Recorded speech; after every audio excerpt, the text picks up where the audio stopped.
Altså, man skal være god til at vide, hvad man ikke ved også. Så det duer ikke, at man som rådgiver tror, at man er den bedste til alting.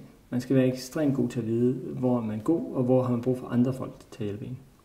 Det er vigtigt enten at have personlig udvikling eller faglig udvikling i sit job. For hvis man er, som man er i dag, og synes, man er vældig god, så i morgen er man faktisk lidt bagefter alle mulige andre.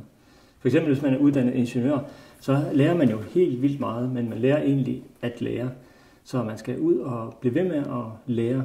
Jeg vil sige, at fremtidens ingeniører, de skal være gode til at arbejde med teknik, men også gode til at lære og tilpasse sig, og sørge for også at få udviklet personlige kompetencer. Så det er sådan set også vigtigt for mig, at mine medarbejdere og folk, der arbejder som rådgiver, de har tid til at lave andet end teknik.